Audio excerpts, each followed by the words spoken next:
Hmm. So part of it's through getting involved in local elections with sheriffs and DAs that control a lot of these decisions. Part of it's changing laws at the state level, like we've done in California and Texas and other places. And then some of it is federal as well, but most of it actually goes to state and local.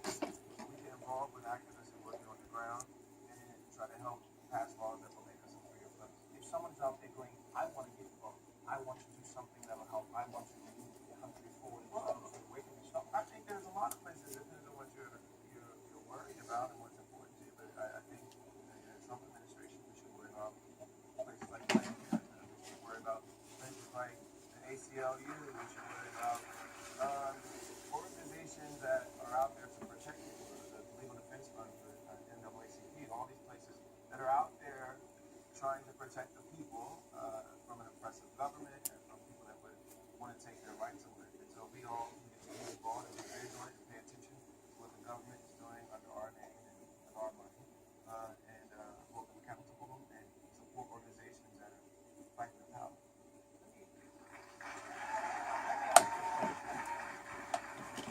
Because this is something I grapple with sometimes when I look up. I've seen people tweet that they go, John Legend, Hmm. great singer, hates politics. Shut up and do what you're good at. Leave politics to the politicians. Sing more. I always wonder if those people are actually politicians, because I don't think they are. So what they're telling me that them as plumbers are more qualified to talk about politics than I as a singer am. But we're all citizens. We're all part of this country. We all vote. We all pay taxes. And what decisions our politics make impact all of us. And so just because I have more followers than you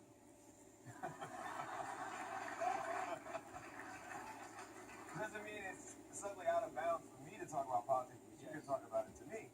So I think really what they want me to do is agree with them. If I agree with them, they'd be perfectly happy with me talking about politics. But we all have to be involved. We all have to pay attention to what's happening. And when we have something to say, we should say it. And I have a special platform, and I'm not going to waste it. La La Land will be selected December 9th and everywhere December 16th. Darkness and Light is available now. John Legend, everybody.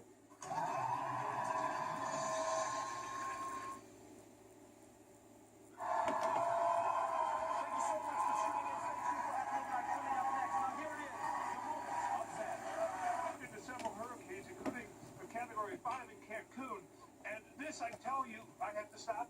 Okay, so anyways, this is worse. I think I lost my sound.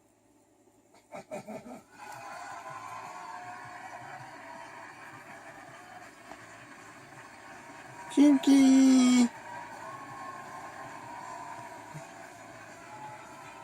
are you done?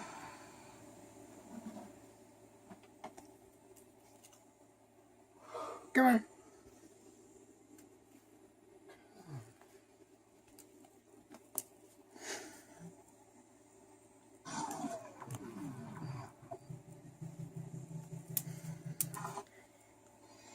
December 7th, 2016. From Comedy Central's World News headquarters in New York, this is The Daily Show with Trevor Noah. Yes.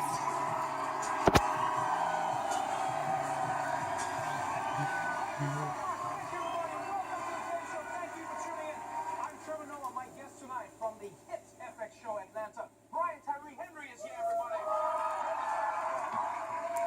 But first, let me tell you about this thing that happened in Japan. So as a holiday publicity stunt, Domino's Pizza over there decided that it was going to have reindeer deliver its pizzas. And it did not go so well.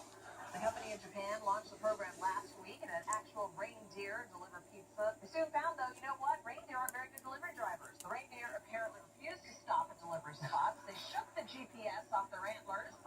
They kept shaking the pizzas from their pouches. Oh man, did you see that reindeer shaking those boxes off? I bet Santa's watching that like, oh, you motherfuckers thought it looked easy. Put some credit up in this bitch. Ha ha. You know why I find this so funny? Like, just think of this. When do many people order Domino's pizza? When they're super high, right?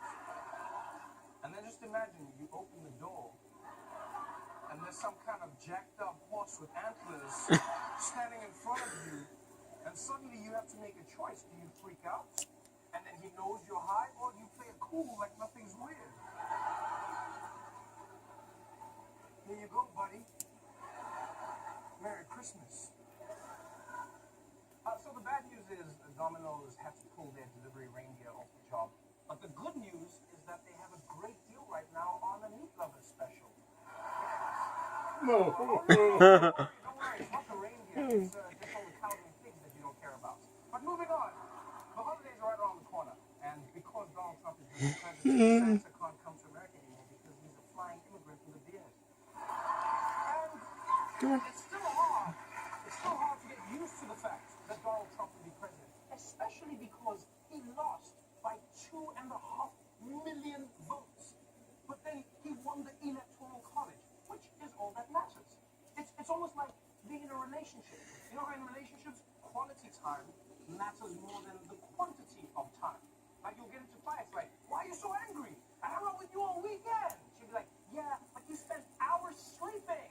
Like, it was nights. And then all of a sudden it doesn't count. And if you're like me, you probably thought that on election day, Americans were going to the polls to elect the president. But if you did vote, your vote didn't go to Clinton or Trump or the best third-party candidate out there, Harambe. He may be dead, my friends, but at least he knows where Aleppo is. When people voted, they were actually voting for electors, who are basically a bunch of locally appointed representatives who then vote on your behalf, which again makes no sense to me. Do you understand how weird that is? That's like going to a deli, but for some reason you can't order for yourself. You're just there at the counter like, hey, can I have a sandwich? And then there's some guy who's like, whoa, whoa, whoa, I got this. Hey, can he have a sandwich? It's a bizarre twist on an already bizarre system, because there are two ways to pick a president. There's giving it to the person with the most votes, commonly known as democracy, and then there's how America does it. We're the only democracy in the world that doesn't count the popular vote. This is the second time in 16 years that the person coming into the White House has lost the popular vote. Under the Electoral College system, a candidate who wins the most votes gets all of that state's electoral votes. A candidate can win millions of individual votes in a state like Florida and still lose all that state's electoral votes because they lost the popular vote there. Now, if that sounded confusing, that's because it is. The person with more votes should win. This is a weird system because no other country decides elections this way. It's even weird in America, you understand that? You don't elect mayors like this in America. You don't elect governors like this. You don't even elect idols like this. The president